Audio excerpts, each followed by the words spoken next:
Salut Julien. Salut Samir. Salut à toi qui nous écoutes et bienvenue dans ce nouvel épisode de la systémique du bonheur. Aujourd'hui, on te vient avec un tout nouveau sujet. Julien, de quoi qu'on se cause? Aujourd'hui, on va explorer cette question de savoir si ça vaut le coup ou pas de toujours contredire les mauvaises opinions. C'est ce qui nous a donné envie de faire ce podcast, Julien. C'est justement Mhm. cette question qu'on s'est posée de quand on est face à un expert, à un aîné, à quelqu'un en tout cas qui a une certaine expertise de la vie ou dans un Mhm. domaine. En fait, est-ce que c'est correct de les contredire? Parce qu'il y a cette fameuse croyance qu'on nous dit souvent depuis qu'on est petit, alors en fonction aussi de la culture d'où on vient, que contredire les aînés, bah, c'est pas bien, c'est quelque chose de mauvais, qu'on devrait accepter tout ce qu'ils nous disent aussi. Mhm. Et c'est de là en fait que nous est venue l'inspiration de ce podcast-là. Ouais, tout à fait. C'est vrai qu'il y a cette pensée qui nous dit ok, faut écouter ce qu'on nous dit, puis il faut prendre les choses telles qu'on nous les présente, surtout s'il y a une forme d'autorité ou de sagesse derrière la personne qui représente ça. Mais c'est aussi parfois de se rendre compte que il y a des discours et il y a des choses qui doivent être remises en question et qui doivent être revisitées parce que sinon la société en elle-même n'évoluerait pas, on n'évoluerait pas nous en tant qu'individus. Et puis des fois, on va se le dire, il y a des choses qui sont dites, même si ça fait 3 siècles qu'on le répète, c'est pas pour autant que c'est toujours bon ou c'est toujours Ouais, d'actualité. c'est Donc c'est c'est important ça. de faire attention à ça. Et il y a d'autres situations où c'est pas toujours une bonne idée non plus que de vouloir contredire et que de vouloir corriger ce que dit telle ou telle personne, parce que ça peut avoir aussi des effets contre-productifs finalement. Et effectivement, comme tu le dis, Julien, dans certains cas, bah, c'est bien de les écouter, les aînés, parce que ben oui, il y a une certaine sagesse, il y a une expertise de la vie, il y Mhm. a une vision que nous, parfois en tant que jeunes, par exemple, on n'a pas. Mais en fait, quand on est face à une figure d'autorité, un expert, les aînés sont en quelque sorte des experts dans un certain domaine de la vie, Mhm. parce qu'ils ont vécu avant nous. Donc ils ont certainement une certaine sagesse, pas tous, mais il y en a qui ont une certaine sagesse. Mais le truc, c'est que le danger, c'est de tout accepter sous prétexte que ils ont cette expertise ou cette autorité. Et donc, voilà, le tout, ça va être de travailler sur son autocritique, mais on va y arriver petit à petit et on va justement aussi parler des différents biais qui sont en lien avec cette problématique qui peuvent faire qu'on peut tomber en fait dans le piège de suivre aveuglément en fait ces figures d'autorité, les aînés, les experts, peu importe. Tout à fait. Ouais. Ouais. Peut-être que le premier biais dont on peut parler ici, c'est le fameux biais d'autorité. Donc donner en fait une crédibilité qui est disproportionnée aux personnes qui ont figure d'autorité. Alors, Mm. comme tu l'as dit, ça peut être des aînés, ça peut être des experts, des professeurs, des membres de notre famille, nos parents, nos proches, peu importe. Mm. Mais c'est d'accorder, en fait, de manière excessive, sans s'en rendre compte, une crédibilité à ce qui est dit, à ce qui est partagé, à ce qui est offert. Et l'idée, c'est ici d'essayer de dissocier la notion de respect vis-à-vis d'une personne et la capacité à avoir de l'esprit critique pour Ouais. pouvoir dire regarde, je te respecte en tant que personne, je respecte ton statut, mais tu peux aussi te tromper. Tu peux aussi avoir un point de vue avec lequel je suis pas en accord. Tu peux avoir une vision du monde avec laquelle on est tu sais, on n'est pas au clair et c'est pas bon. Donc est-ce qu'on doit forcément réagir? On va s'en reparler. Mm. Mais avoir ce recul-là aussi, nous, développer notre esprit critique en disant, ok, là j'ai une personne en face de moi qui est en train d'exprimer quelque chose, j'ai du respect pour cette personne, j'ai une forme de reconnaissance, de validation de cette personne parce que pour moi représente l'autorité d'une forme ou d'une autre, mais c'est pas pour autant que ça va être bon à prendre. Et je prends un exemple tout bête, hein, mais tu prends dans la chaîne de commandement au niveau de l'armée par exemple, eh bien si t'as un supérieur hiérarchique qui donne des ordres qui sont inadaptés, qui sont incohérents, qui sont dangereux, tu as quand même la possibilité de subordonner à ces ordres-là et de faire en sorte qu'il y ait une autre chaîne de commandement qui se mette en place, si jamais bien sûr c'est justifié puis qu'il y a tout un tas de choses autour de ça. Mais c'est de comprendre qu'on est le respect des règles et le respect de l'autorité ne devrait pas empêcher de pouvoir exprimer un point de vue différent ou de remettre en question ou de questionner au moins ce qui est partagé et ce qui est amené. Et ça, c'est valable aussi avec nos professeurs à l'école. Mmh. Après, dépendamment de comment le prof réagit en face, parce que c'est pas toujours bien reçu non plus. Ouais, exactement, ouais. C'est vrai que c'est pas toujours bien reçu et en fait, l'une des expériences qui, démontre le ou qui montre le plus ce biais d'autorité, c'est Mhm. l'expérience de Milgram. Ouais, Donc, tout à fait. l'expérience de Stanley Milgram qui a été faite dans les années 1960 et en fait, dans cette expérience-là, en fait, on demande à des participants d'administrer des chocs électriques à un élève en cas d'erreur. Ils Mhm. étaient face à des personnes en blouse blanche, donc des experts, qui leur Mhm. disaient: «Vous inquiétez pas, même si vous lui administrez un choc de 100 watts ou je sais plus en fait on était à combien, mais on était quand même sur du gros voltage, vous inquiétez pas, faites-le». Et en fait, les personnes qui étaient en face entendaient l'élève crier. Ah, il recevait Mhm. pas de vrais coups électriques, d'accord, mais les élèves ne le savaient pas, les participants ne le savaient pas. Mais du coup, des fois, ils criaient en disant: «S'il vous plaît, arrêtez, je peux plus continuer». Et malgré Mhm. tout, en fait, ils continuaient parce qu'il y avait la figure d'autorité, l'expert qui leur disait: «Continuez», en fait. Tout à fait, Donc ouais. 65 des participants ont été jusqu'à infliger le choc maximal, malgré le fait qu'ils ressentaient un profond malaise. Et ce que je dis là, tu vois, Tout à quand fait. tu l'écoutes, tu te dis peut-être que bah, c'est absurde. Moi, j'aurais été à leur place, je l'aurais pas fait. Bah, tu l'aurais certainement peut-être fait. Il y a 65%, tu aurais peut-être fait partie des 65%. Mhm. Ouais, Parce qu'il complètement. y a ce biais cognitif-là très très fort qui fait que, en fait, au bout d'un moment, le cerveau, il shut down. En fait, on est dans une situation de stress. On est face à quelqu'un qui représente le savoir, c'est ce Mhm. qu'il fait, soi-disant. Et en fait, tout ce stress, ce cette espèce de pression, en fait, fait qu'à un moment ou l'autre, en fait, notre cerveau, il choisit le chemin le plus simple qui est d'écouter, en fait. Ouais, Ouais, ouais, complètement. Bah, c'est une super expérience à plein de niveaux. D'ailleurs, elle a été reproduite sous différents formats ouais, par la suite. Donc, on a reconfirmé finalement les résultats que ça donnait. Et c'est d'ailleurs une des études dont je parle dans une des vidéos qui ont été tournées exact, justement ouais, sur la sur la psychologie, psychologie. qui est disponible sur la chaîne YouTube de l'Institut, si jamais toi qui nous écoutes, ça t'intéresse, où vraiment j'aborde cet aspect. Certains vont être en résistance et d'autres vont se soumettre à l'autorité. Et qu'est-ce qui Ouais. fait qu'on se soumet ou qu'on se met en résistance? Donc si jamais ça t'intéresse, tu peux aller explorer ce côté-là un petit peu plus en profondeur aussi avec cette vidéo. Moi, je sais qu'une seule Euh, chose, Julien, c'est que on veut des donuts à la cafétéria. Exactement. Je sais pas si c'était dans cette vidéo-là, mais Non, c'était pas dans celle-ci. De mémoire, c'était celle qui était juste avant, je crois. Ah, je sais plus. je pense que Mais c'était celle d'avant. Ouais. mais ça fait partie de la série, exactement. Alors, deuxième point par rapport à ça, justement, ce qui nous influence, c'est ce qu'on appelle l'effet de halo. Mmh. On en avait déjà parlé et on en parle quand même assez souvent, je te dirais, que ce soit dans nos cours ou dans nos partages avec les étudiants. L'effet de halo, pour te donner une petite idée, c'est cette tendance qu'on a à attribuer des qualités globales à une personne en fonction d'une seule caractéristique. Par exemple, son âge, son statut ou éventuellement une réussite, un succès sur quelque chose va transformer en fait toute la perception de l'individu comme étant voilà, cette personne-là est comme ça pour telle raison, mais c'est une raison qui est hyper isolée finalement. Et on va dire qu'une personne est experte dans un domaine parce que elle a accompli un truc en particulier, elle a fait un truc en particulier, ou elle a je sais pas, un nom en particulier, ou elle a un âge particulier qui fait que on va lui attribuer en fait des caractéristiques. Et ces caractéristiques-là, finalement, ça peut être vraiment trompeur parce que c'est pas parce que telle personne a tel âge qu'elle est sage. Mmh. Il y a plein de personnes âgées, tu te dis: «Oh là là, mais non, je veux absolument pas prendre de conseils de ces personnes-là, c'est une catastrophe». Je veux dire, ça fonctionnera jamais. Et au même titre, tu pourrais très bien dire à un jeune de, je sais pas moi, 20-25 ans, qui te partage un truc qui est plein de sens, qui est puissant, qui est cohérent.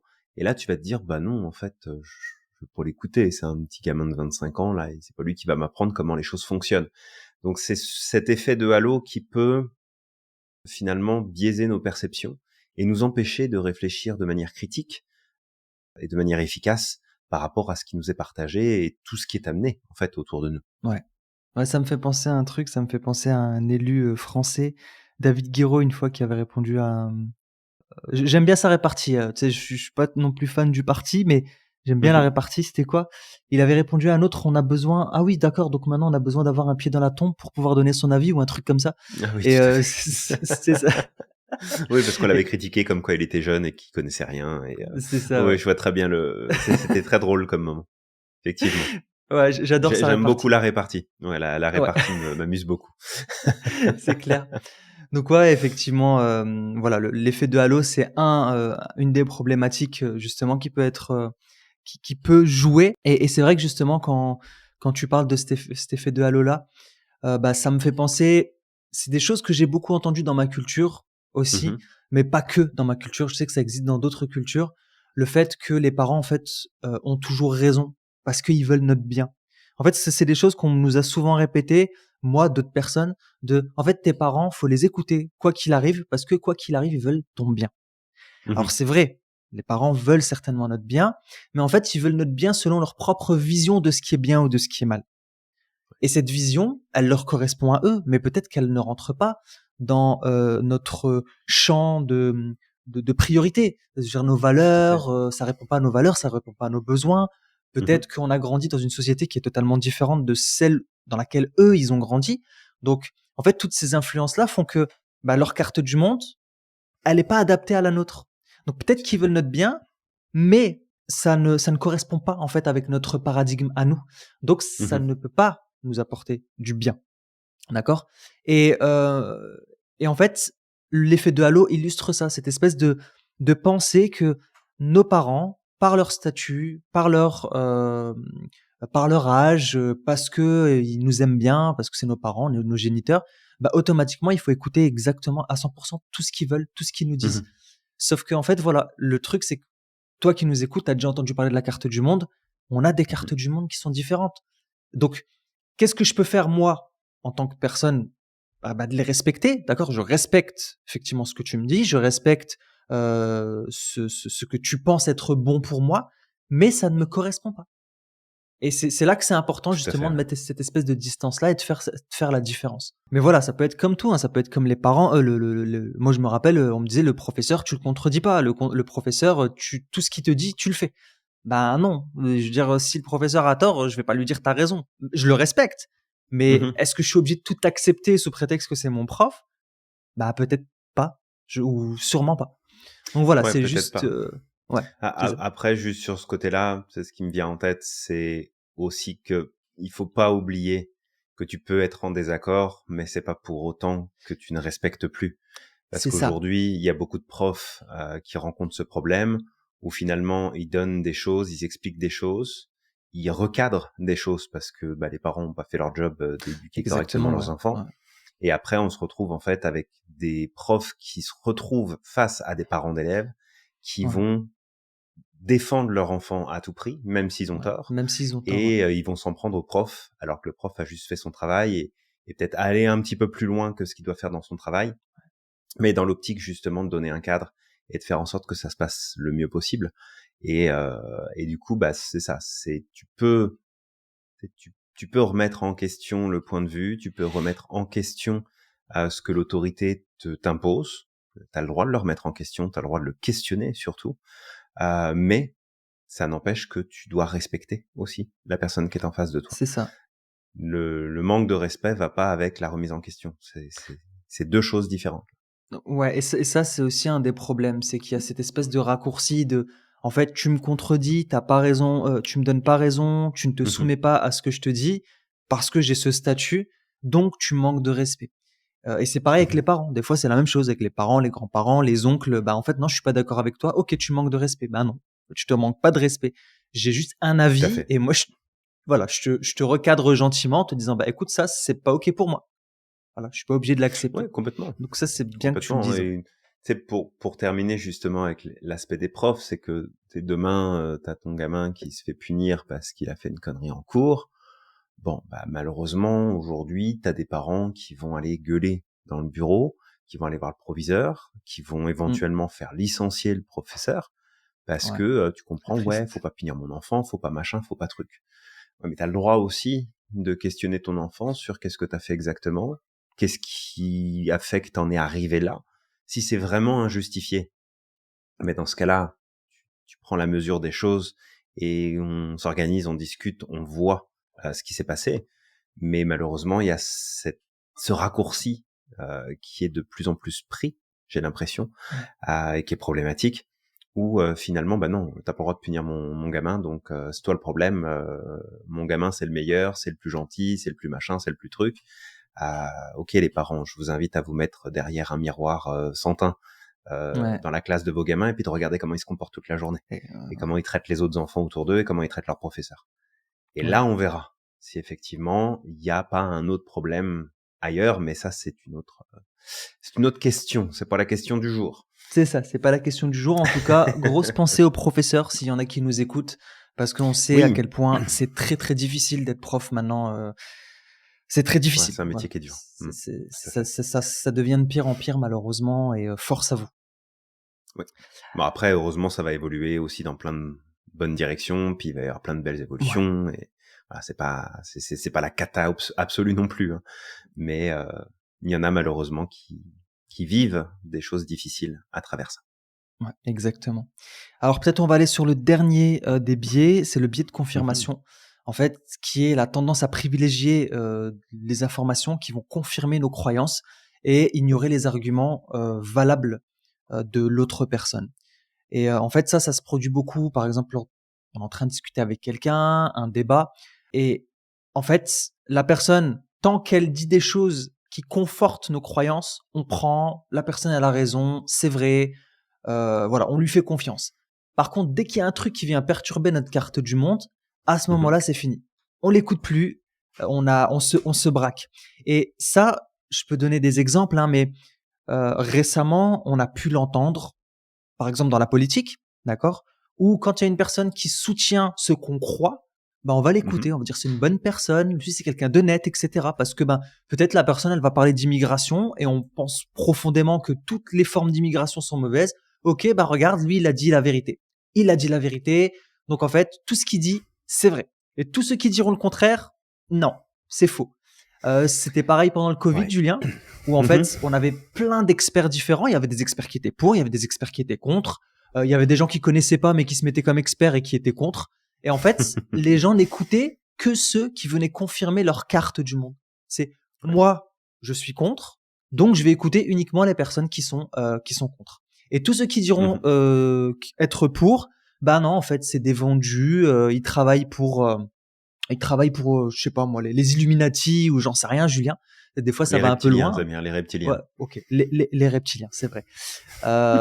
Voilà, c'est pareil avec la théorie de la Terre plate où on va, tu sais, ouais, c'est ça, la Terre plate, où ben en fait, dès que t'as quelqu'un qui dit bah non, moi je suis astronaute ou je travaille à la NASA et je peux te prouver par A plus B, C'est bah pas non, en fait vrai, toi t'es t'es un pas. vendu. C'est ça, t'es un vendu, t'es payé T'es par je ne sais payé. qui.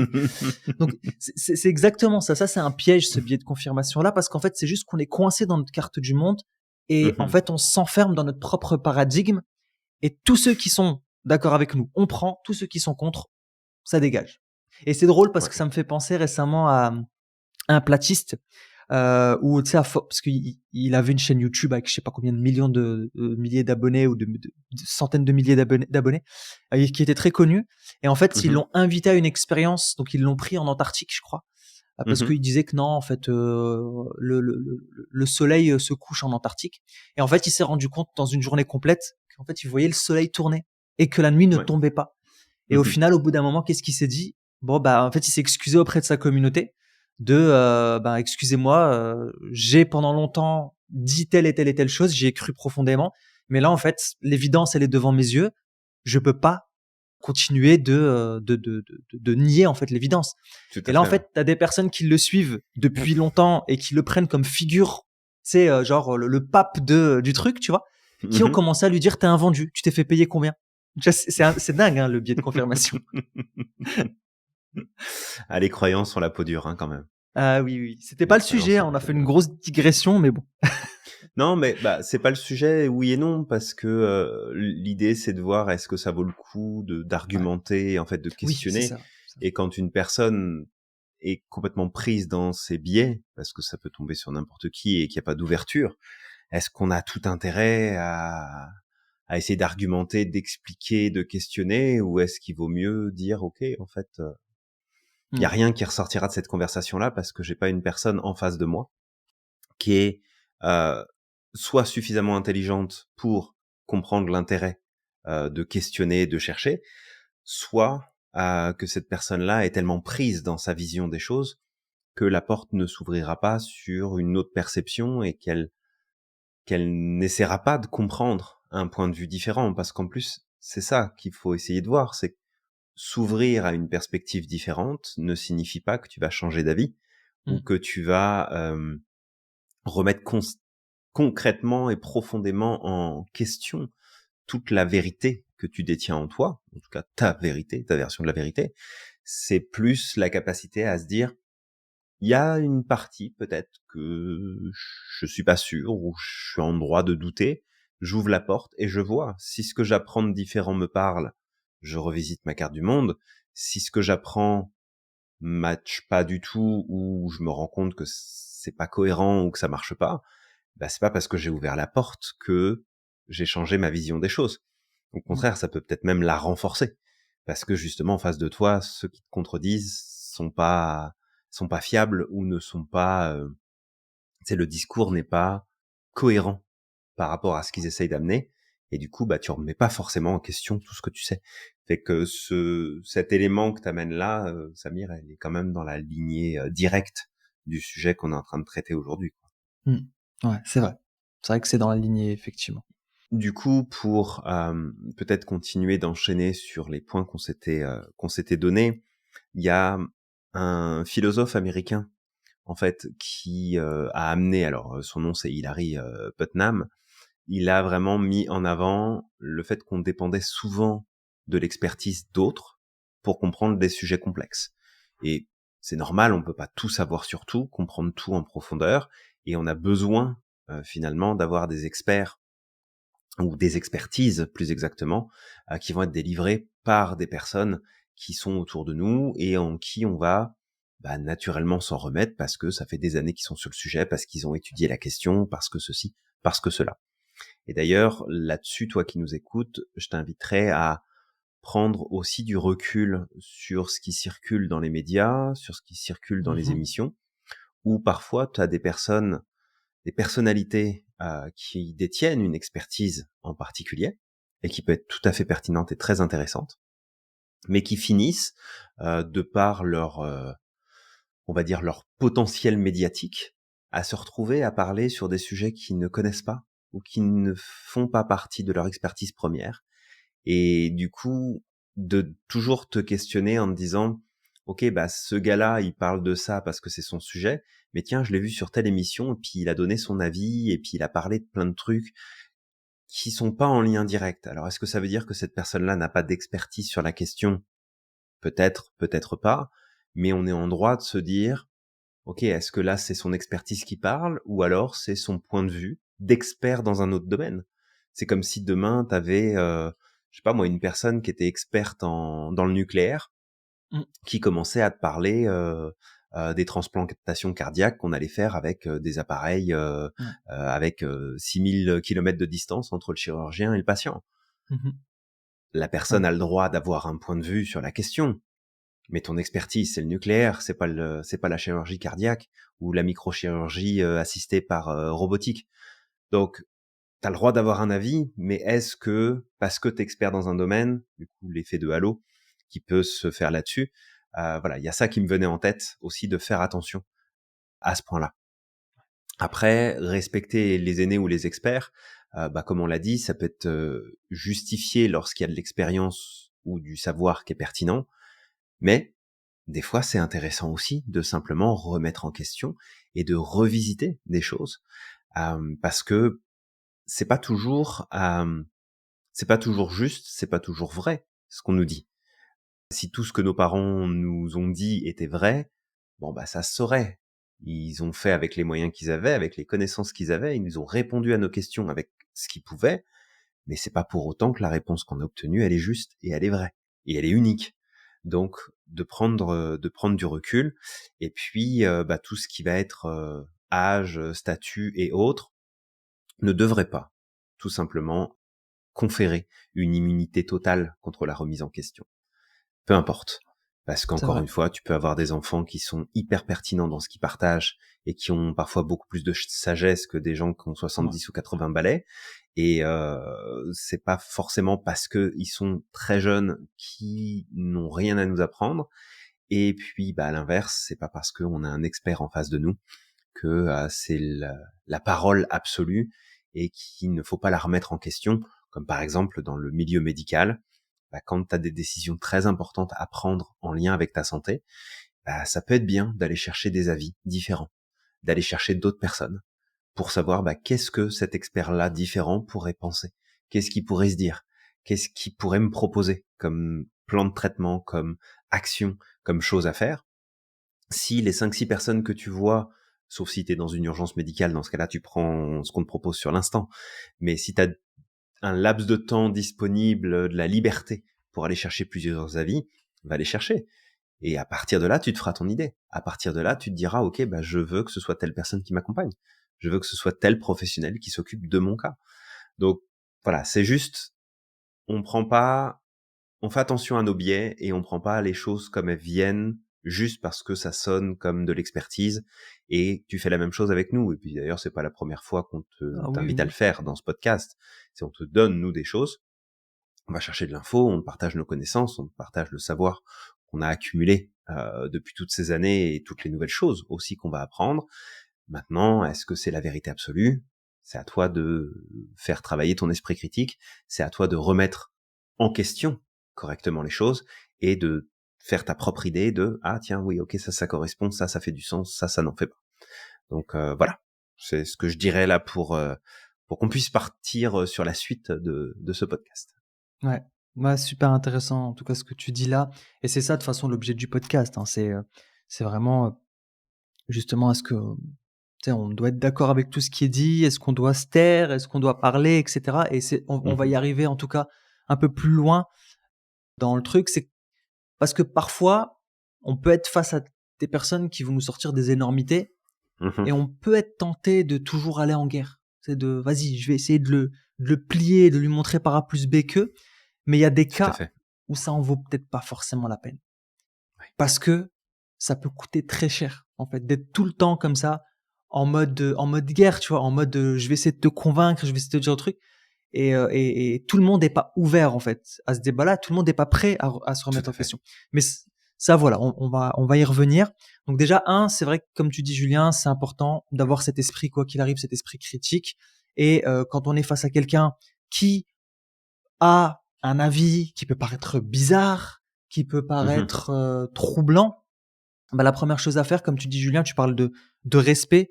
Le respect, c'est de peut-être pas dire à la personne: «Écoute, ce que tu racontes, c'est des conneries, tu bête» ou autre chose. Voilà, on l'attaque pas frontalement. Non, on pose des questions Mm. et ça, c'est la base même en tout cas du coaching.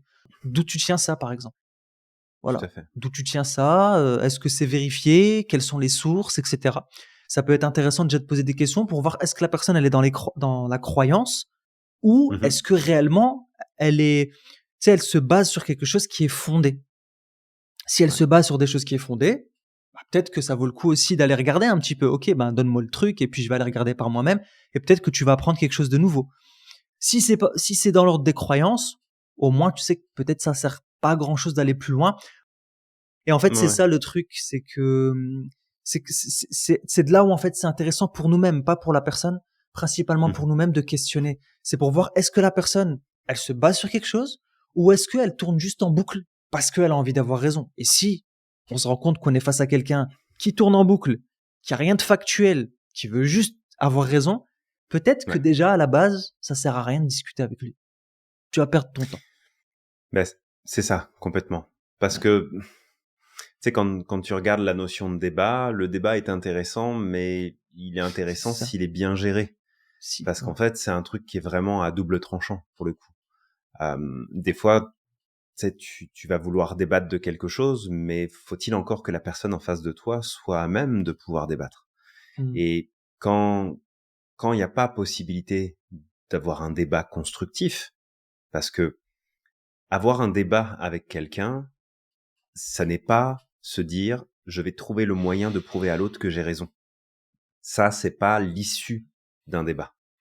Ça, c'est l'issue d'une espèce de négociation d'ego pour savoir qui est-ce qui va prendre le dessus sur l'autre. Normalement, un débat, pour qu'il soit constructif, c'est qu'à l'issue du débat, toutes les parties prenantes ont progressé. Et potentiellement, on a mis à jour quelque chose de différent. Grâce à l'apport des deux parties, on a réussi à faire naître une nouvelle partie, justement grâce au débat. Le débat, il doit faire progresser. Le débat, il n'est pas là pour permettre à quelqu'un d'écraser une autre personne en disant, bah voilà, moi j'ai raison, ceci, cela. Ce qu'on voit par exemple dans les débats politiques, on ne devrait pas appeler ça des débats politiques. On devrait appeler ça des joutes verbales. C'est à celui qui va piquer le plus l'autre pour lui piquer des points et des voix aux élections. C'est pas un débat. Un débat, ça permet d'éclairer l'opinion, ça permet d'éclairer ceux qui écoutent, ça permet de faire grandir ceux qui participent.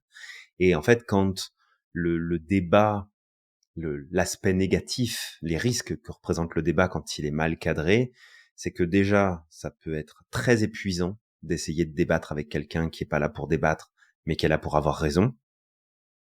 C'est épuisant émotionnellement, c'est épuisant mentalement, ça amène des conflits qui sont souvent inutiles, ça amène des tensions aussi relationnelles, parce que des fois, il y a des débats qui sont lancés qui ne devraient pas être lancés, tout simplement, et ça amène, ça blesse en fait les relations, ça blesse le contact qu'il y a entre les individus, parce que les personnes sont pas prêtes ou ne savent pas débattre. Et puis surtout, ça va amener de la critique, des jugements, de la dévalorisation, ça va amener de la rigidité, ça va renforcer les gens dans leur positionnement en disant ouais, moi j'ai raison, t'as vu le point de vue que t'as vu ce que tu dis, t'as vu ce que t'amènes, tu me respectes pas, ceci, cela. Et en fait, ça c'est les risques que quand tu sais pas débattre, en fait t'en es à ce stade-là. Parce qu'en vrai, si on veut débattre, c'est de dire, bon, moi je sais ce que je sais, c'est parfait. Maintenant, ce que je veux savoir, c'est comment est-ce que tu penses ce que tu penses. Qu'est-ce qui fait que tu penses les choses comme ça? Qu'est-ce qui fait que tu les réfléchis comme ça? Et je vais essayer non seulement de comprendre, mais je vais essayer de te montrer, moi, ma vision des choses sur la chose, sur l'élément, pour faire avancer le schmilblick. Si c'est juste pour se taper sur la tronche et rien faire avancer du tout, ça n'a aucun intérêt. Et je pense aujourd'hui grandement que si on a une politique à travers le monde, parce que je pense que à peu près dans tous les pays c'est le même principe, où finalement la politique n'avance pas, ne fait pas progresser le pays, ne fait pas progresser la situation, ne fait pas progresser la société et les membres de la société, c'est parce qu'en fait ils passent plus de temps à se taper sur la gueule et à essayer de savoir qui c'est qui a raison, plutôt que d'essayer de collaborer et de travailler ensemble pour bâtir quelque chose de beaucoup plus stable et beaucoup plus efficace pour tout le monde. Donc ça, c'est une représentation, à mon sens, des risques majeurs où on se retrouve avec des députés, par exemple à l'Assemblée nationale, qui s'insultent sur les bancs de l'Assemblée nationale. Je veux dire, à un moment donné, on arrivait là, changez de métier, les mecs. Réapprenez les bases, quoi. Parce que là, vous êtes juste des gogoles en train de faire votre tour de théâtre et d'amuser la galerie, c'est tout ce que vous êtes en train de faire. Et vous ne servez à rien. Vous coûtez une blinde et vous ne servez à rien, concrètement. Donc après, on en pense qu'on veut. Là, je partage mon avis et je partage mon sentiment sur la question. Mais c'est pas un sentiment qui date d'hier, de toute façon. Mais cette question de débat, quand elle est mal faite, ça représente des risques. Ouais. Et les risques, c'est ce qu'on voit aujourd'hui se produire un petit peu partout. Et ça, c'est valable en politique, à la maison, entre amis, en cours, dans la recherche. Je pense que ta femme, Samir, pourrait Oui. nous en raconter des belles aussi dans le domaine Oh de la oui, recherche, où exactement. c'est des combats d'ego et de savoir celui ou celle qui va avoir son nom marqué en premier sur Ouais, ce qui a été écrit sur la recherche, plutôt que de savoir est-ce que ça va aider le monde à avancer ou pas. Mais bon, ça, c'est voilà. exactement. Ah. On pourra inviter Oh ta oui. femme pour l'interviewer pour qu'elle nous en parle. Ouais, clairement, ouais. Parce que ça pique parfois. Ah, j'imagine. Mais ouais, donc ouais, effectivement, malheureusement, il y a beaucoup de choses à changer et c'est d'où l'importance, en fait, nous, en tout cas, de faire attention, déjà, de pas tomber dans ce piège-là, dans ces biais, Mmh. d'apprendre à les repérer et aussi de respecter de respecter l'autre dans le débat, parce que si on respecte pas l'autre, on va tomber dans l'ego en fait. C'est aussi ça Ouais. l'importance du respect, c'est que c'est une espèce de barrière qui nous empêche de tomber dans l'ego, parce que dès qu'on tombe dans l'ego, en fait, on n'est plus dans la co-construction, on est dans l'envie de soumettre l'autre en fait. On Tout devient à un fait. dictateur en fait. On devient notre propre dictateur et on essaie d'être le dictateur des autres. Donc c'est pas ce qu'il y a de mieux en tout cas pour faire avancer les choses. Et peut-être Julien de parler des points positifs justement du débat et des points négatifs, parce qu'il y en a. Hein. Il y a des choses qui sont Mmh. sympas avec le fait de débattre ou justement d'amener cette discussion là. Donc maintenant, les opportunités, les choses qui sont positives avec le fait de débattre, c'est lorsqu'il est fait dans le respect et qu'il est fait dans la curiosité, dans l'envie réelle d'apprendre quelque chose, de grandir. En fait, ça permet de stimuler l'intellect et ça permet Mmh. d'ouvrir de s'ouvrir à de nouvelles perspectives, d'ouvrir le champ des Tout à fait. possibles. Parce que, comme je le dis, comme on le dit souvent, Julien, c'est que Mmh. on est coincé dans notre propre paradigme, dans notre propre vision du monde. Si Ouais. on est dans un débat co-constructif, honnête, ça nous permet justement d'être confrontés à des points de vue qu'on connaissait pas, Mmh. qu'on n'avait pas vus. Donc en fait, on s'ouvre, on élargit notre carte du monde. Donc ça, c'est le point positif premier. Ensuite, ça peut permettre de renforcer les relations, justement grâce à des échanges qui peuvent être sincères. Ça permet de comprendre l'autre, de connaître l'autre, de se mettre à sa place et de grandir avec l'autre. Donc ça peut permettre de créer des relations très fortes. Et puis le troisième, c'est le fait de clarifier nos propres idées et de mieux comprendre celles des autres. Parce que justement, Ouais. le débat, le fait de discuter avec des personnes, encore une fois, qui sont ouvertes, qui sont sincères, et aussi nous-mêmes, si on est ouvert, en fait, ça Mmh. nous permet aussi de clarifier nos pensées. Parce que des fois, Mmh, tout à fait, on ouais. pense savoir des choses, on a des connaissances, mais le fait d'en parler à d'autres, ça nous permet de nous remettre en question de ah bah tiens regarde j'avais pas vu ça comme ça, je l'ai expliqué de telle manière, mais en fait en fait on augmente nos connaissances ou on se remet en question. Complètement. Donc ça a des points positifs, mais encore une fois ça dépend avec qui et ça dépend pourquoi. Complètement. Ouais. Et c'est là aussi où c'est intéressant du coup de refaire un petit retour en arrière sur ce qu'on disait tantôt, c'est que tous les experts qui nous entourent restent des humains Des êtres humains. Ouais. et que non seulement ils sont aux prises comme toi, comme moi, comme n'importe qui à ces différents biais de fonctionnement, ces biais de perception, ces biais de compréhension, ces travers en fait de logique dans lesquels on tombe tous et toutes à un moment donné ou à un autre dans notre quotidien, et puis de se rappeler aussi que la science elle évolue et que c'est un des points clés aussi, c'est de savoir que la science n'a pas la réponse absolue et qu'une réponse qui est valide aujourd'hui va peut-être être complètement remise en question dans 10 ans, dans 20 ans, dans 50, dans 100, 200 ans, parce qu'on aura plus de connaissances, parce qu'on aura une meilleure compréhension, parce qu'on aura une vision qui est différente. Mais ça peut pas se produire s'il n'y a pas de débat constructif, s'il n'y a pas remise en question, s'il n'y a pas recherche. Alors peut-être que pour ceux qui nous écoutent, Samir, on pourrait peut-être attaquer cette partie qui est quand même Ouais. importante, de savoir à quel moment on peut débattre, et si on veut le faire, comment est-ce qu'on s'y prend. Ouais. Fait que le premier point, moi, que j'amènerais ici, c'est déjà de savoir pourquoi est-ce que tu as envie de débattre. Est-ce que tu as envie de débattre parce que tu as une addiction au conflit et que tu as envie de te friter avec la première personne qui passe?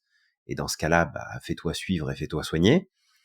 Ou est-ce que t'as juste envie de faire briller ton ego et t'as envie de prendre le dessus sur l'autre et de montrer que Mm. t'as raison, que t'as la science infuse, que tu sais mieux Que t'es que, t'as vécu exceptionnel, que, que voilà. Donc, déjà, si t'es dans cette dynamique-là, oublie, c'est pas un débat. mm. T'en tireras rien du tout.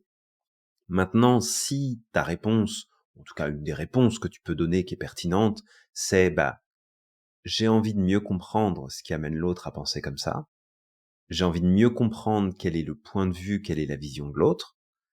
Et j'ai envie aussi de présenter comment moi je vois les choses pour voir si, peut-être, je peux faire évoluer le débat, je peux le faire grandir, je peux le faire progresser.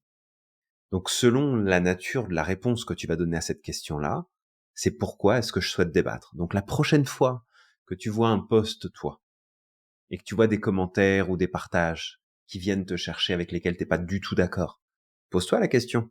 Est-ce que je veux vraiment débattre ou est-ce que je veux juste donner mon point de vue et dire que je suis pas d'accord?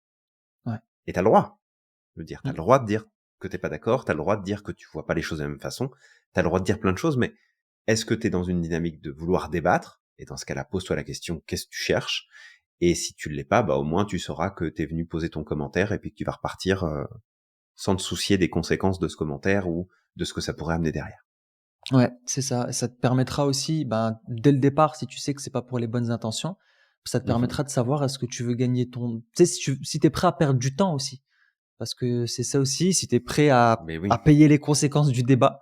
Mais ça, on va y revenir. Deuxième question qu'on pourrait se poser justement, suite à la question que tu as posée Julien, c'est: «Est-ce que le sujet mérite-t-il mon énergie?» Si je débat pour mon ego, super question, ouais. Mmh. tu vois? Si je débat pour mon ego, que je débat pas pour les bonnes raisons, que j'ai envie de partager mon avis, mais pas pour les bonnes raisons, est-ce que justement j'ai, réellement envie de perdre, mon temps, mon énergie, pour convaincre l'autre au final? Ça va aller. Ouais, tout à fait, Samir. C'est vraiment un point qui est important. C'est il y a parfois des partages qui sont faits, des choses qui sont dites, des choses qui sont mises en avant où c'est est-ce que j'ai de l'énergie pour ça? Là est-ce que j'ai envie de perdre du temps là-dessus? Et est-ce que je vais y gagner quelque chose, en fait, aussi? Parce que, c'est juste aller répondre et poster des commentaires, parce que alors ça, il y en a qui postent des commentaires, mais à tour de bras. Je pense qu'ils ont Mmh. rien d'autre à foutre de la journée. Ouais. C'est des fois, je te jure, tu vois des commentaires, tu te dis: «Mais qu'est-ce que vous faites de votre vie, les gens? C'est quoi le principe? C'est un sport ou il y a des jeux olympiques du commentaire qui sont prévus à un moment donné? Vous êtes en train de Qui vous sait? entraîner?» Mais tu sais, c'est de se dire aussi: «OK, est-ce que j'ai du temps et de l'énergie à mettre là-dessus?» Et je pense que, tu sais, la question que tu proposes là, elle est vraiment pertinente parce que, regarde, tu as le droit de pas être d'accord, tu as le droit de pas, valider un point de vue, tu as le droit de mais je sais pas si tu dois commencer, en fait, à tout commenter, tout argumenter, tout remettre en question, mais tu fais plus rien de ta journée. Enfin, je veux dire, ou alors tu es à la retraite et tu l'as mal préparé et tu sais pas quoi foutre de tes journées. Et si t'en es arrivé à ce stade-là, c'est triste. Je suis triste Mmh. pour toi. Vraiment. Mais c'est vraiment à un moment donné de te dire, OK, est-ce que ça mérite vraiment? Puis ça, je trouve que c'est une super question que t'amènes là, Samir, justement. Parce que, et tu sais, je dis ça et en même temps, moi aussi, je suis tombé dans le piège. Moi On aussi, je est suis tous tombé tombés dans dans le le: piège, ouais. «Mais c'est quoi ces conneries? Je vais mettre un commentaire, mais c'est n'importe quoi. Comment tu peux dire ça? Faut pas dire des trucs pareils». Et le truc, c'est que ça prend Mmh, mmh mh. des proportions qui sont énormes et ça te bouffe tout ton temps. Ça te bouffe Après ton ça énergie, ça te c bouffe tes émotions, c'est ça te ça, bouffe tout. et après ça insulte tout Parce ton arbre généalogique, la totale, quoi. ah bah oui, bah après t'as une malédiction sur 10 générations. Après t'es obligé d'écrire tes mémoires pour t'excuser auprès des générations C'est futures en ça. disant: «Désolé, jour-là sur Facebook, j'ai mis un commentaire, à cause de moi, vous êtes maudits sur 10 générations. Allez, Je respirez les mecs, sais. on va y arriver, ça va être un peu long, mais on va aller au bout». Mais tu vois, c'est là aussi où, du coup, c'est intéressant d'avoir la première question pour pouvoir répondre efficacement à la deuxième. Parce que quand tu réagis à un sujet et puis que tu mets un commentaire sans t'être déjà posé la question de mais est-ce que je souhaite vraiment débattre et puis pourquoi je veux le faire, bah du coup tu peux difficilement répondre à la question de est-ce que ça mérite mon énergie parce que t'es déjà pris dans le truc. Donc c'est vraiment des questions qui sont intéressantes. La suivante, je dirais que c'est est-ce que si je lance le débat, est-ce que je suis prêt à écouter ce que Mmh. l'autre a à dire sans chercher à avoir raison? Parce que c'est ça qui est dur aussi. Et ça, c'est un point qu'on travaille beaucoup dans nos enseignements, justement du coaching, c'est être capable d'écouter l'autre en comprenant sa carte du monde sans essayer d'avoir le dessus, sans essayer d'avoir raison, sans essayer d'expliquer le pourquoi du comment du parce que. Est-ce que toi, t'es prêt, si tu lances un débat, à mettre plus d'emphase sur ton écoute que sur le fait de parler et de combler et de couper la parole et de recadrer la personne en face de toi pour avoir raison? Et si t'es pas prêt ou prête, mmh, pas sûr que ce soit une bonne idée de lancer le débat, justement. 4e question, est-ce que l'autre est ouvert au dialogue? Ou est-ce qu'elle est fermée à toute remise en question? Donc si tu te rends compte que la personne qui est en face de toi, elle a juste envie d'avoir raison, elle n'est pas ouverte au dialogue, que tu tournes en rond, Mmh. pourquoi est-ce que tu t'emmerdes à essayer de le convaincre? Il n'a pas envie de t'écouter, il n'a pas envie de se remettre en question. En Tout à fait, fait. t'es dans une roue de hamster à ce moment-là. T'es là, tu tournes dans le vide, mais t'avances pas. Donc au bout Mmh. d'un moment, il faut avoir aussi la sagesse et l'intelligence de se dire, bah écoute, je suis en train de tourner en rond, ça sert à rien. Et ça, on le fait souvent Exactement. même avec nos proches parfois. Et c'est encore pire avec nos proches parce que, tu sais, des fois, on s'érige en sauveur de, ouais, mais regarde, il est en train de penser comme ça, c'est pas aidant pour lui. Donc moi, il faut que je lui fasse comprendre que Mmh. non, ça sert à rien. Tu vas entacher ta relation avec ton proche ou ton ami ou peu importe. Et de l'autre côté, tu vas perdre ton temps, tu vas perdre Ouais. ton énergie pour rien au final. Donc, Bah, c'est tout à fait ça et tu vois, je faisais référence à la vidéo justement, que j'avais tournée là, sur la psychologie, de l'influence et justement, il y a eu un commentaire sous cette vidéo-là. mhm, D'ailleurs, toi qui nous écoutes, si jamais tu vas regarder la vidéo, tu verras le commentaire puisque je l'ai laissé.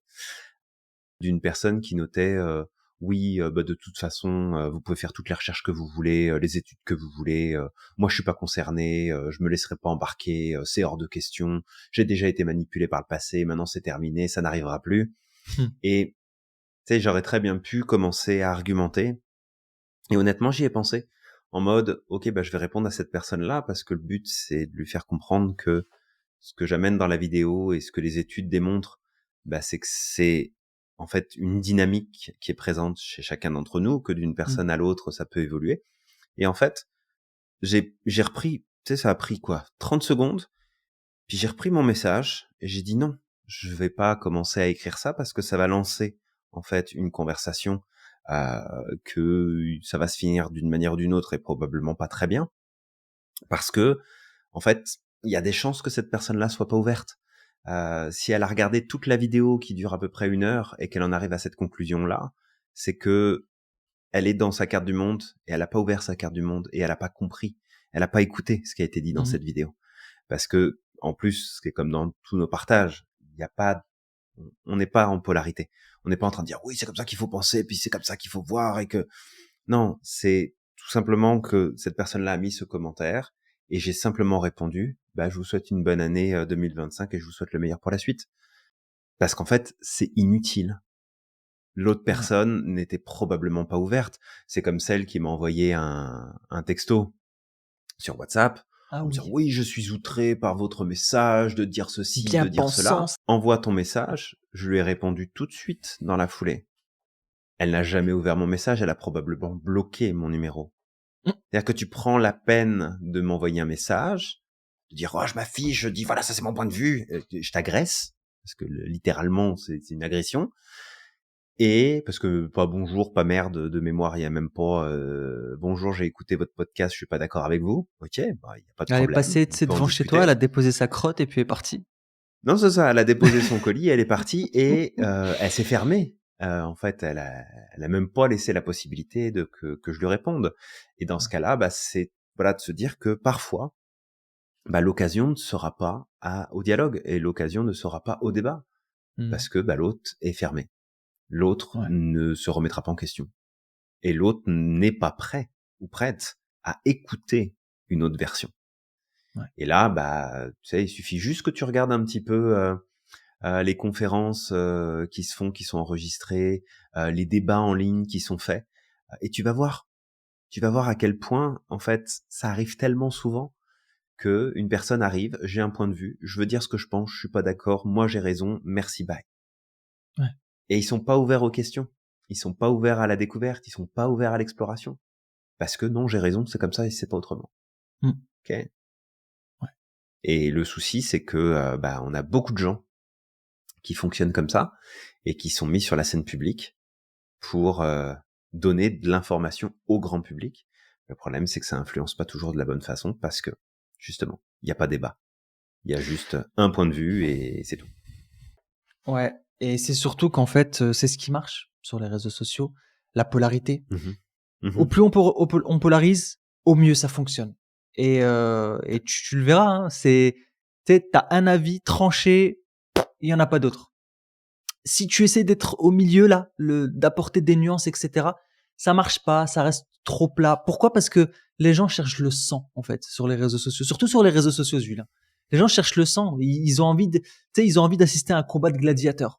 Donc ils aiment bien les gens polarisés. C'est drôle, hein, mais c'est curieux.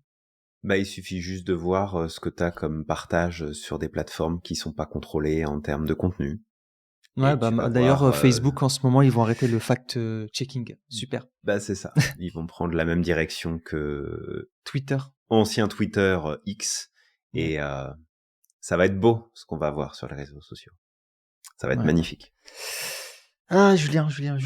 On va avoir notre petite île, ou sinon on va créer notre plateforme de réseaux sociaux, Julien, le Merlin, je sais pas quoi, Bah, toi qui nous écoutes, c'est pas compliqué, hein. Discord. Je pense qu'on a suffisamment de lieux de partage comme ça, mais il y a ce podcast, t'as la newsletter aussi qui est disponible, t'as une deuxième newsletter que j'ai commencé à développer spécifiquement pour la sophrologie, si jamais ça t'intéresse d'en apprendre plus sur la science de la conscience.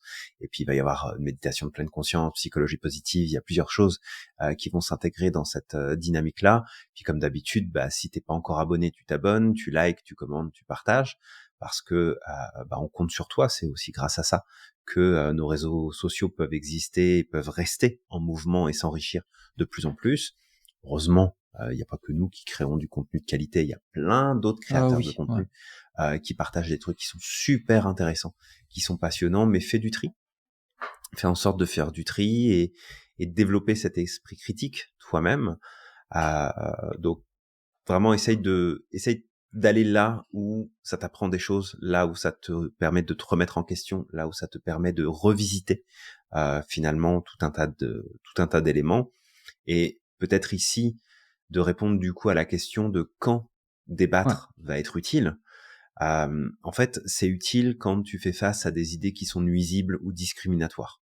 Donc là, c'est de pouvoir repartager, de pouvoir recadrer, et éventuellement de garder à l'esprit que intervenir quand il y a justement des idées nuisibles ou discriminatoires, c'est aussi une responsabilité morale que tu as, de ne Mmh. pas juste laisser passer le truc et de faire avancer le débat. On n'est pas en train de dire qu'il faut que tu réagisses et que tu deviennes réactionnaire. Ouais. On est en train de dire, faut faire avancer le débat, faut faire avancer le point de vue, faut faire avancer le système de croyance, faut faire avancer les perceptions pour que ce soit le plus juste possible et le plus adapté possible. Ouais. Un autre moment où c'est pertinent, c'est quand tu veux encourager, enrichir une réflexion, amener en fait une critique qui va être mutuelle, où tu vas co-construire avec la personne une nouvelle version, une nouvelle pensée, une nouvelle façon de voir, de percevoir, plutôt que juste avoir un seul truc, un seul courant, une seule idée qui se développe.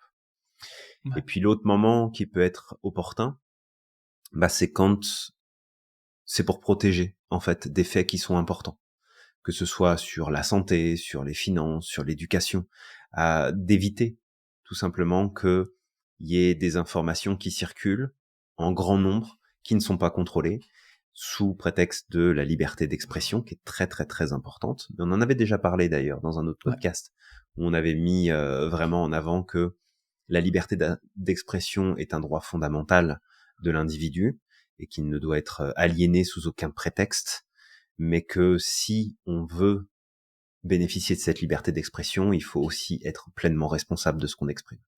Et ça, ce Mmh. côté-là, il manque énormément. Ouais. Parce que bah, aujourd'hui, tu partages sur les réseaux sociaux, tu te mets un pseudo X, machin, truc bidule, bidon, tu mets une photo à la con et on sait pas qui t'es, tu donnes juste un avis et tu balances le truc comme ça et tu vois ce que ça donne. Donc tu n'as aucune responsabilité sur ce que tu partages. Et ça c'est un élément qui est, à mon sens, très problématique. Et je pense que le monde se porterait mieux au niveau des partages sur les réseaux si on avait une identité spécifique pour les réseaux sociaux, pour qu'on sache bah, que si on partage quelque chose, on est responsable de ce qu'on a partagé. Après, c'est double tranchant, parce que ça veut dire aussi que c'est un certain système pourrait prendre le dessus et se servir de ce qu'on partage contre nous à ses propres fins. Donc c'est pas la solution idéale, mais tant que l'humain ne sera pas pleinement responsable de ce qu'il communique, à un moment donné, tu sais bien que ça va finir par poser problème. Bref, Ouais, je vais pas m'éparpiller. tu sais, on peut aller loin, hein, mais tu sais, c'est comme Ouais, ouais, les mais sociétés totalitaristes, hein. Des fois, si ça bascule vers le totalitarisme, c'est aussi parce que les gens sont pas responsables. C'est triste à dire. Je sais qu'il y a des gens, ça va, ah bah oui, ils vont bien s'énerver, ils vont sûr. dire non, mais comment tu peux dire ça? Bah, c'est parce que vous avez perdu votre responsabilité, c'est tout. Si vous Mhm, étiez pleinement responsable, que tu sais, vous faisiez ce qu'il y avait à faire, et nous-mêmes, hein, on peut parler de nous, hein, mhm. Mais on bah, peut ça faire marcherait pas.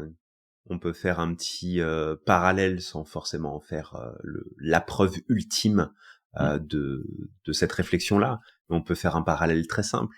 Tu n'as pas, on ne t'applique pas les mêmes règles quand tu as 5 ans que quand on a 20. C'est ça. Pourquoi? Parce qu'à 20 ans, bah, on te considère comme étant responsable et que tu sais ce que tu es en train de faire, plus ou Mhm. moins, d'accord? Et qu'on n'est pas obligé de te dire, bah non, tu touches pas à ça, non, tu mets pas tes mains dans le four, non, tu mets pas le chien dans le micro-ondes, parce Mm. que il y a de la connaissance, il y a de l'apprentissage, mais il y a aussi de la responsabilité. Et que quand une personne n'est plus responsable de rien, bah, elle peut faire ce qu'elle veut. Quand il n'y a Bah plus de ouais. responsabilité, on s'en fout. Mm. Je veux dire, je suis pas responsable. Ah bah oui, bah j'ai peut-être tué mon voisin, mais enfin en même temps c'était un gros con, il mettait sa musique à fond tous les soirs. Ouais. Oui. Et tu sais, je le dis comme ça, mais passe une journée Mm. dans un tribunal pénal Oh, tu et vas tu en vas te rendre entendre des compte que ce trucs, que hein. je suis en train de te dire là, c'est exactement ça. C'est que ceux qui passent devant les tribunaux et qui se font juger pour des crimes qu'ils ont commis, bah pour beaucoup c'est ça. Ah bah oui mais moi je savais pas. Ah bah oui mais ça c'est parce qu'il m'a mal parlé, il m'a mal regardé. Ouais mais ça c'est parce qu'il a rayé ma voiture. Mm. Ok, Ouais. ok. Ouais, j'aimais bien regarder les trucs là, c'était en Belgique. Il y a un truc qui est Mhm, drôle là sur, c'est une émission de télé et il y en a sur YouTube là, parfois. C'est justement les cas de, tu sais, ils passent en direct en fait, certains cas justement, tout à devant les fait. Ouais. juges et tout ça. Et des fois, t'entends des trucs et tu dis: «Mais vous êtes sérieux en fait?» Et tu le juge Mhm. en fait en face qui: «Mais monsieur, vous avez 40 ans, enfin, vous pouvez c'est pas une excuse à ce que vous êtes en train de ramener». Mais c'est vrai et c'est pour ça qu'aujourd'hui, ben, des fois quand t'achètes des trucs, tu des gens qui vont te dire, mettez pas votre chien ou votre chat dans le micro-ondes, c'est parce que les gens sont enfin, excuse-moi de dire, mais ils sont cons, en fait, ils sont pas responsables. Donc, tu es Ils obligé de sont pas mettre des responsables. messages comme ça. Voilà. Et Donc, toi-même, Samir, tu vis dans un pays de gens oh, qui sont j'envoie des ultra messages. déresponsabilisés. Oh, j'envoie des messages, Julien. Des fois, tu vois des trucs, t'achètes des trucs et tu vois, mais tu dis: «Mais qui a besoin qu'on mette ça sur le manuel d'utilisation?» Mais c'est parce que c'est arrivé. Donc, en fait, les Hmm. entreprises, pour se protéger, Ah, mais c'est fou. préfèrent mettre un maximum d'avertissements. Ouais. Ouais. Ah, mais C'est fou, hein? c'est fou. Donc, pour revenir quand même à notre sujet, parce que là, on s'éparpille un petit peu, même C'est si parti. ça, tu sais, même si ça a un lien quelque part, mais c'est ça, le dernier point de quand c'est bien de débattre, c'est pour protéger des faits qui sont importants. Ouais, Voilà. Si des jamais on faits remet en question historiques, des évidences et des éléments qui sont importants et qu'on a besoin de garder en termes de connaissances et de compréhension, bah là, si tu as moyen de pouvoir débattre, pas pour dire j'ai raison, il faut pas faire ceci ou cela, mais si tu as moyen de débattre et d'amener quelque chose pour construire différemment, pour amener une réflexion différente, bah dans ce cas-là, c'est un devoir moral à nouveau mmh, de le faire. ouais, exactement. D'ailleurs, Julien, juste, je fais une petite aparté parce que c'est tellement drôle, mais je viens d'y repenser. Il y a pas très longtemps, il y a une entreprise ici aux États-Unis qui s'appelle Gorilla. Gorilla Glue, donc tu sais, c'est tout ce qui est Mhm, scotch, et super glue en fait, qui ont dû faire un communiqué. Alors peut-être ils l'ont intégré aussi dans leurs produits pour dire aux gens: «N'utilisez pas nos sprays adhésifs pour vos mhm. cheveux». Pourquoi? Parce que tu as des personnes qui ont utilisé le spray, la colle super forte pour Ouais. aplatir leurs cheveux. Et en fait, il y en a une qui s'était plaint sur les réseaux sociaux parce elle s'est retrouvée brûlée, elle est partie aux urgences et elle a voulu attaquer Gorilla en fait, juste derrière en disant: «C'est de votre faute». Bah, tu qu'à pas mettre de la super glue sur tes cheveux, ma fille. Enfin, Bah oui. OK, voilà. Assume tes bêtises. Tu sais, te Assume, dire, ouais. ok, bah j'ai utilisé ça, je pensais pas que ça allait te provoquer ce problème-là. Bon, ok, assume en fait. Oui, ça fait mal à ton ego, et bah tant pis, c'est pas grave. La prochaine C'est fois, tu ça. réfléchiras 2 fois. C'est Les gens exactement sont ça, Julien. drôles des fois. Ah non, mais Les gens grave, sont drôles. vraiment. Donc, peut-être pour aller plus loin, Julien, maintenant que tu as partagé en fait quand est-ce que ça peut être utile de débattre, quand il vaut mieux l'éviter. Donc en Ouais. fait, je vais donner 3 contextes. Je vais y aller très vite parce que c'est vrai qu'on est, on va pour pas que le podcast dure très longtemps. Le premier, c'est si le contexte n'est pas propice. Par exemple, on est dans l'émotionnel, c'est que quand tu es dans l'émotionnel, tu peux plus réfléchir, d'accord? Bah, Tu te c'est coupes plus de ta compliqué, ouais, logique. Ouais, tout à tu te fait. coupes de ta logique et ça donne lieu à des débats passionnels ou des échanges très vifs. Donc on évite. À ce moment-là, OK, c'est pas le moment, je suis pas dans l'état, l'état qu'il faut en fait pour pouvoir, discuter, je vais éviter. Ça va t'éviter toi-même des problèmes et ça va éviter aussi que le débat prenne des proportions que tu n'imaginais pas. Mmh. Aussi, l'autre chose, ça pourrait être par exemple dans des lieux publics. Tu es dans un lieu public, tu es dans un lieu où qui n'est pas propice justement à un échange ou à un débat, évite parce que sinon ça pourrait prendre des proportions aussi encore une fois que tu pourrais regretter. Le deuxième, c'est si jamais le désaccord est, il est mineur ou il est, tu sais, il y a pas vraiment de dangerosité en fait, c'est quelque chose d'inoffensif. Mmh. Dans ce cas-là, est-ce que ça vaut vraiment le coup de débattre, de rentrer dans, tu sais, dans des discussions qui vont prendre des proportions pour pas grand-chose? Ouais. Voilà. C'est pas grave, c'est pas dangereux, ça cause de tort à personne, c'est OK, c'est pas grave. Tu sais, on se prend pas la tête, on va pas loin, on se concentre sur ce qui nous unit. Et le troisième point, c'est si jamais, tu estimes que tu manques de recul, ou de connaissances solides pour pouvoir argumenter ou pour pouvoir parler d'un sujet, bah, dans ces conditions-là, tu fais preuve d'humilité et tu restes à ta place. T'as pas les connaissances, ça sert à rien que tu Tout à fait, cherches à ouais, convaincre l'autre ou à essayer de discuter. Tu restes à ta place, c'est mieux. Parce que complètement. sinon, en fait, tu vas te faire prendre à ton propre jeu et tu Oui, vas tomber puis, toi-même dans tes biais, ouais. bah, Pardon. c'est ça et puis c'est là où tu vas te retrouver pris dans tes derniers retranchements, ça va devenir très désagréable, tu vas tomber dans l'émotionnel, tu vas être réactif, l'autre aussi Ouais. et finalement le débat ne pourra pas aboutir correctement. Alors peut-être toi qui nous écoutes, le dernier point qu'on t'amènera ici pour terminer ce podcast et de toute façon, on l'a rapidement évoqué tout à l'heure, c'est que pour pouvoir débattre correctement, il y a un équilibre qui doit être là, qui doit être présent, et c'est un équilibre entre le respect et l'esprit critique. En fait, respecter une personne ne signifie pas accepter ses idées sans les questionner. L'esprit critique, justement, c'est un garde-fou qui est essentiel face à l'autorité, mais pas que, face à l'expertise, face aux informations qui sont autour de toi.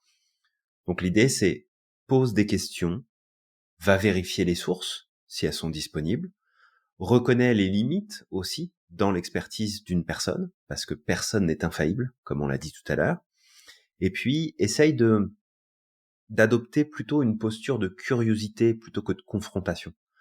La posture de confrontation, c'est celle, par exemple, qu'on va souvent trouver chez les zététiciens. La zététique, elle a pour but, normalement, de remettre en question certaines choses et d'y aller vraiment en mode, bah, je suis curieux de comprendre ce que tu es en train de me dire, ce truc-là, je suis pas sûr que ce soit vrai, ce truc-là, je suis pas sûr que ce soit vérifiable ou vérifié, mais où finalement, souvent, tu retrouves chez les zététiciens des excités du bocal qui sont juste là pour essayer d'avoir raison et de détruire tout ce qui est sur leur chemin. Fait que ne rentre pas dans ce jeu-là le plus possible, mais adopte vraiment une posture de curiosité pour apprendre à questionner, pour apprendre à remettre en question, et aussi curieux que ça puisse paraître, d'apprendre à comprendre le point de vue de l'autre. Parce que tu n'as rien à craindre, tu n'as pas à avoir peur d'essayer d'explorer, de comprendre le point de vue de l'autre. Et souvent, d'ailleurs, ceux qui sont plus dans la confrontation que dans cette idée de curiosité et de découverte, ils ont une peur profonde intrinsèque que leur vérité intérieure soit remise en question et par une protection de l'ego et de l'image de soi, ils préfèrent se battre pour essayer d'avoir raison, plutôt que de se dire ah tiens peut-être j'avais jamais pensé à ça, peut-être que je me trompe, peut-être que j'avais peut-être pas la bonne information jusque là. Et c'est juste l'ego en fait qui est en train d'essayer de se protéger et de protéger l'image de soi dans le process. Donc on essaye de garder ça en tête et on essaye d'adopter une posture de curiosité, d'apprentissage. Et je terminerai ici avec un petit partage que Platon aurait pu nous partager directement lorsqu'on a été le voir il n'y a pas si longtemps. Il faut respecter ceux qui ont prouvé leur sagesse, mais pas se soumettre aveuglément. Le désaccord constructif, exprimé avec bienveillance, est une opportunité d'apprentissage mutuel. Donc, moi, je pense que je terminerai avec ça. Samir, je sais pas si tu avais envie de mettre autre chose en avant. Juste de garder à l'esprit, Julien, que le désaccord, c'est pas incompatible avec le respect, comme on l'a dit tout à l'heure. Tu peux être en désaccord, tu peux dire non à quelqu'un et le respecter pour autant. C'est la manière dont tu vas amener la chose qui va définir est-ce que c'est respectueux ou pas. D'accord? Après, ça se peut que la personne te dise, bah non, tu m'as manqué de respect, etc. Bah après, c'est son problème aussi. C'est peut-être sa manière de voir les choses. Mais je peux te donner un exemple, hein, mais à une époque, tu vois, je me rappelle que j'avais dit à quelqu'un de plus âgé que moi que j'étais pas d'accord avec quelque chose. Non, j'avais dit non, je voulais pas de quelque chose. Et on m'avait dit tu m'as manqué de respect. Et à l'époque, tu vois, je me disais directement ah bah pardon, etc. Mais en fait, il y avait rien. J'ai le droit d'exprimer mon désaccord. Et c'est ce qui fait de moi un être humain. Je suis pas une poupée de chiffon, d'accord? Donc tu me poses quelque chose, tu me poses une question, tu me demandes quelque chose, faut que tu acceptes à ce moment-là que je te dise non, en fait. Donc ça c'est un point important parce que je sais qu'il y a des gens qui mélangent tout, d'accord? Ça vient aussi parfois de certaines valeurs anciennes ou de certains paradigmes en fait. Donc voilà, et puis juste de comprendre aussi que le désaccord peut enrichir des relations. Il peut nous permettre de grandir, d'évoluer, d'apprendre davantage. Au bout d'un moment, si on veut faire évoluer les choses, si on veut grandir, bah, il faut savoir aussi dire les choses. Mais on dit les choses, encore une fois, dans les circonstances où c'est important de le faire. Et derrière, si on voit que ça bloque, on va pas plus loin. Ok, écoute, je te l'ai exprimé, c'est bon. Voilà. T'es pas prêt à discuter, bah tant pis. Mais moi, je te l'ai dit. Complètement. Ouais. Donc voilà, bref, voilà, j'arrête Julien. Je fais ma petite Vandame là sur la fin. Non, mais c'est ok. Bah, de toute façon, je pense qu'on en a fait plein pendant cet épisode. Alors, toi qui nous écoutes, si jamais tu as envie de laisser un commentaire, faire un partage, tu es bienvenu pour le faire. On te rappelle les petites consignes très simples. Tu t'abonnes, tu partages, tu likes, tu commentes, tu viens nous rejoindre sur les autres réseaux sociaux si tu ne l'as pas encore fait. Et puis, surtout, eh bien, on va se retrouver tout bientôt pour un nouvel épisode de cette nouvelle saison de ce podcast de la systémique du bonheur. Exactement. Et pour toute personne qui se questionne encore de est-ce que je dois m'abonner ou pas, je te dirais pourquoi pas. Juste ça. Garde à l'esprit, pourquoi pas? Pourquoi tu ne t'abonnerais pas? Pourquoi pas? Puis moi, je vais t'inviter à croire au maximum en ton potentiel et de ne pas oublier d'être extraordinaire chaque jour. N'oublie pas non plus à quel point t'es magique et que t'as le pouvoir de réaliser absolument tout ce que tu souhaites. Et on te dit à la prochaine.